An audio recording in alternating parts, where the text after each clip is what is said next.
had a lot to say. I've had a lot of time to think about things, and I didn't really know how to put it on paper, and I didn't know how much I could say or how little I should say. So what I have here is, like I said, an edited version. But I would like to read the more important parts that I feel that everyone should know that wasn't said in my actual trial. And on top of what I have on paper, I have, this is just the tip of the tip of the tip of the iceberg. So I wanted to read this, and then, if I may, I would like to address everyone in my apology on top of my statement. You may proceed, ma'am. Kintsugi is a kind of Japanese ceramic style which means to repair with gold. In this tradition, when a ceramic piece breaks, an artisan will fuse the pieces back together again using liquid gold or gold dust lacquer. So rather than being covered up, the breaks become more obvious and a brilliant new piece of art emerges from the brokenness. It embraces flaws, weakness, and imperfections, and also teaches the essence of resilience. Every crack in a ceramic piece is a part of its history, and each piece becomes more beautiful because it has been broken. This is the wisdom of Kintsugi. In my wisdom, and with all of my repairs, then, now, and ongoing, God is, has been, and will always be my artisan. All of my gold is forgiveness. This has held me together, made me shine brighter, and overcome the damage caused by George Torres, the Torres family, the justice system, Orange County Corrections Department, social media, scoundrel detectives, infamy, defamation, ongoing constitutional rights violations, second-degree murder, forced into being pro se. Just as gold is very precious, forgiveness is invaluable. Forgiveness is not an attempt to change or forget who, what, or how you've lived through to be so gold, but an act of grace, humility, and considerable self-compassion to be set free from sorrow. Withholding forgiveness denies your brilliance and adds even greater grief and deeper heartache, irreparable cracks on top of the already that no one deserves, no matter the pain or disappointment, untruths or injustice. It doesn't matter, as the more broken you are, even though now different than before, you've become more outstanding and more extraordinary. Above all, when you let go of blame, misunderstandings, excuses, give up your anger and cease from resentment, this is forgiven. And when you forgive, you have, and when you forgive, you heal. And when you heal, you move forward.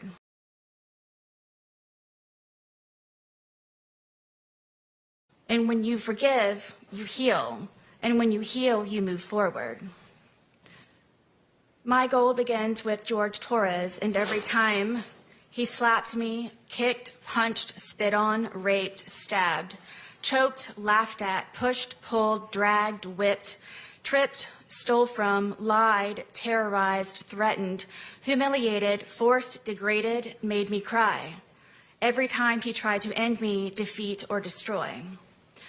I forgive George for beating me senseless, for trying to sleep because I had to go to work or my son's field trip the next day, for ruining my deceased family's heirlooms, traditions, and keepsakes, my son's furniture, destroying the television we watched together, for wrecking our townhome by breaking windows, punching holes in the walls and doors, ramming his entire body into glass doors, kicking in my front and back door over and over and over, for breaking or removing the locks from all of the doors and sometimes the knobs altogether, so I had nowhere to feel safe, including the sacred space of my son's room where he beat me bloody on his bed. For terrorizing and threatening my blind and deaf dogs by leaving the gate open I built to keep them safe, telling me he hoped I'd find their bloated dead body in the pond or scrape their remains off of the pavement, for kicking them off of the bed and throwing across the room because they were trying to protect me, for threatening to make me unrecognizable to my son by breaking all of the bones in my face, like his brother Moses did to him after he kept seeing all of the bruises from George beating me, like all of the times their father beat their mother, for all of the drunken rages and fist fights with so many neighbors when wandering into their apartments during hunting expeditions after I had escaped, for drowning me in liquor and wine because I didn't want to drink, causing me to urinate on myself, then butting the end of the bottle in my face, giving me 2 black eyes and a bloody nose, for making me experience what it is to be sodomized, threatening to kill my friends and the neighbors when they checked on me to make sure I was alive and in one piece,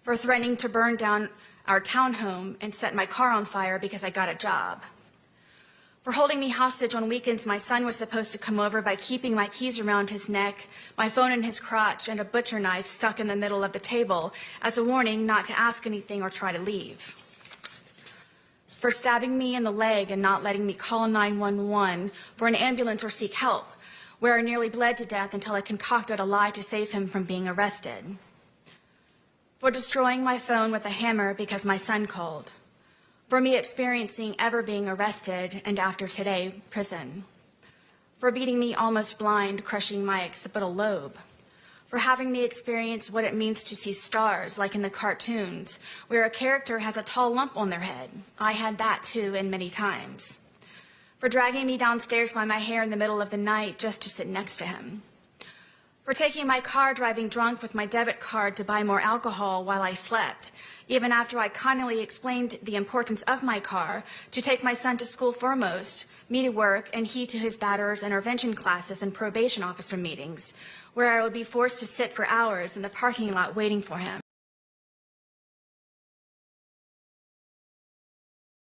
Comfortably.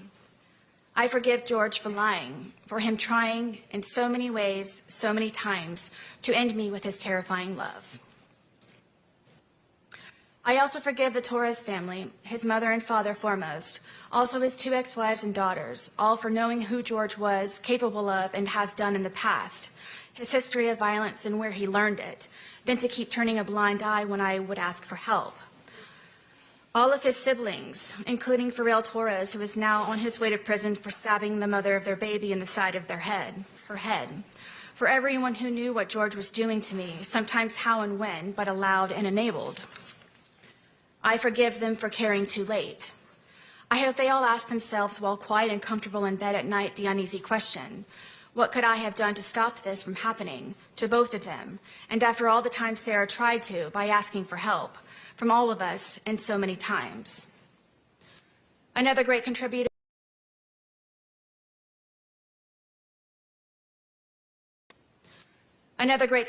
of my gold is social media, with its greed, insensitivity, deception, obvious exploitation, and advantageous gain from my criminal case as a whole, and for sentencing me by anticipation as a result of ignorance and hate, conjured and fabricated by the organized crime that is social media, which condemned me in the court of global public opinion since the beginning. My family law case is the new prey waiting to be picked apart and pillaged from me being made infamous by social media in my criminal case. It simply seems I cannot forgive and be forgiven and move forward. Social media has made me a pariah. It has caused great oppression and undeniable disadvantages, especially by broadcasting and manipulating my cases online. In my criminal case, as a result, my opportunities to be given a fair, proper, and uninfluenced, successful conclusion was heavily depleted and poisoned. I forgive them. Also, all of the media tycoons for not having a life of their own, trying so desperately to make themselves seem so right by making me appear so wrong. Forgiveness for prejudgment, ridiculous theatrics, lies, making and taking blood money from my and others' misfortunes, accidents, and catastrophes. It's all over their hands and their keyboards. And even after all that's been said and done, theorized, hypothesized, scrutinized, and blasphemed, in my case, still no one knows me. In the end, I forgive myself for not choosing my life sooner, for not being more brave, vigilant, bolder, and outspoken, stronger, mentally, physically, emotionally, and spiritually, for being hopeless, desperate, simple-minded, weak, and inexperienced. I forgive myself for not realizing I was enduring a life of domestic violence and that the vicious cycle of never ends. I had nothing to compare to. I've never been hit by a man ever before in my life. I was raised hitting a woman was wrong and should never happen. No excuse. I forgive myself for not escaping permanently, for not fighting back sooner to save myself, my son, my dogs, home, and car. Having 20/20 hindsight thinking of everything I could have done differently or better. to avoid the outcome. I think about this every day since. Also, of all the good days we had together, for him at least, while I was constantly in hyperdrive, high alert, and paranoid, making sure I did everything right all the time. If not, the great possibility I would be ended as George threatened me with so many times before. I forgive myself for falling in love with a monster, and no matter how grotesque he may become, I still loved him, hoped, and forgave. I tried breaking the spell so he wouldn't be a monster anymore. I saw who he was inside. George made me then, now, and always love him for all of his cracks also. We made each other our own brilliant pieces of art from the cracks and repairs. Unfortunately, not all cracks can be. In all of my forgiveness, George is my greatest lesson and will forever be a part of me. I think of him every day and still speak to him when alone on the rec yard. I ask his forgiveness and that he looks for me at the gates of heaven so I can tell him how sorry I am, endlessly, and that I never stopped loving him. In all of it and still. When I first came to jail, I put my mat under my bed and cried all day and all night for months, only falling asleep from being so exhausted with grief. I wrote him letters. I wrote his family and his daughters, apologizing for asking for their forgiveness. But due to fear that my life or sons would be jeopardized, I did not send. I am sorry. I cannot begin to fathom any of their grief and sadness.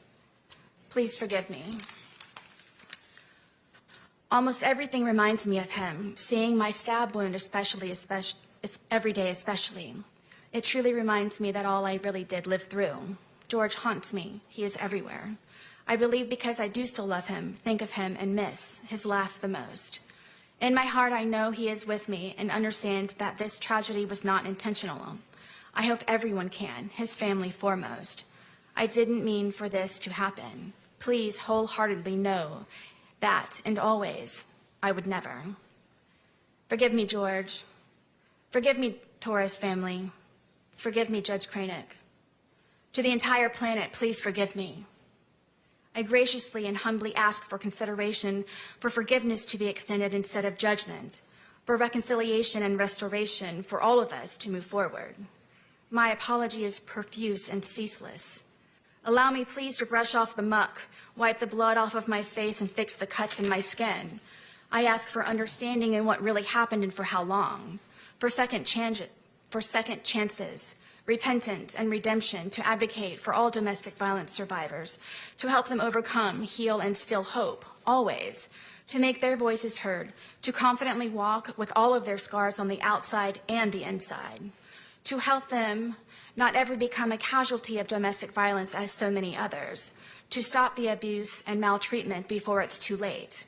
There is always hope, and you can survive. In my soft-spoken conclusion, I ask this: would I be the darling mother, celebrated woman of the year, if it were I who died? How many daughters, mothers, sisters, aunts, grandmothers, nieces, and friends have been because they did? I am a survivor. Learn to do good, seek justice, rebuke oppressors, defend the fatherless, plead for the widow. Isaiah 1:17, all-encompassing, protect the abused. Ms. Boone, is that the end of your written statement? Yes. Now, gathering your thoughts, did you want to make an oral statement? I do. All right, would you do that now? Yes, please. My statement, my verbal statement, is primarily to the Torres family, to the judge, to his daughters. I know you all know who I really am, and that I did care for George, and that I do still love George. I know you know that we had very many good days, and I take offense to the statement of being said that this is just for a moment. Right now with me here in the courtroom in front of you all, this is just for a moment. But the moments before that, in order for me to be here, is endless. It's everlasting. The scars that I have on the inside, my outside scars have healed, except for my stab wound. But this has changed me as a person to see things differently and to understand things differently and to not be weak and just try to protect yourself and forever, regardless of the time that I may receive from today, I forever will have this experience. I forever will have George Torres with me in my heart, in my mind, my body, and my soul. As he and I used to say that we were one soul split into two bodies. This is not just for a moment. It may be for everyone in this courtroom, but when I leave, this is forever. When you all leave, that this is forever. This is forever for everyone here and those who it matters to most. I am one of those who will experience this forever. I'm sorry. Words do not define my shame, and I don't know what else it is that I can say and convey to the Torres family how this happened. The ifs and whys and how really don't matter. It happened, and I'm sorry. Words cannot describe. And I hope that everyone can forgive me, the Torres family most of all, and his daughters, because I know what he meant to them. And I don't think that anybody ever understood what he meant to me and I to him. And I ask for forgiveness. Ms. Boone, I have just one or two questions, if you don't mind. And you can speak on it if you want or not. But this is a unique case, and one of the reasons it's so unique is that you were in jail for 4.5 years prior to your trial. And I understand that when you were brought up as a child that you did have some spirituality in your family, some church, some religion. Always. But I understand that you got away from that. Did you have a chance during the 4.5 years to look back at your spirituality? Absolutely. You know, everyone supposes that this is one of the worst experiences of my life, and it's actually been one of my greatest. If I were not beaten to death, I was going to work myself to death on the outside, and I never had time to get back into my Bible and to pray and to be with the Lord. And I, being here incarcerated, have had time, of course, to get closer to God, to reacquaint myself to Him and realize what it's all about. This is all temporary, and when I say temporary, I don't mean by being set free in jail or from prison or wherever else. It means being set free and temporary, meaning that you work for something higher, you work for God, that you strive for your crown to be placed upon your head by Jesus Christ by being said, "You have done well, my good and faithful servant." I've always tried to be a good and faithful servant. I was just a servant as opposed to doing all that I can when my family were alive and I was going through everything up to this point. I've become so much more closer to the Lord, and it's made me such a better person, and I hope that I am an example going forward of the Lord's light and can draw many people to me because of it. Thank you. Any follow-up, State? No, I assume that was the final word. Thank you. She can return back to council's table. Anything else from your side of the ledger, Mr. Owens? No more witnesses, Judge, just arguments. Okay. Anything else in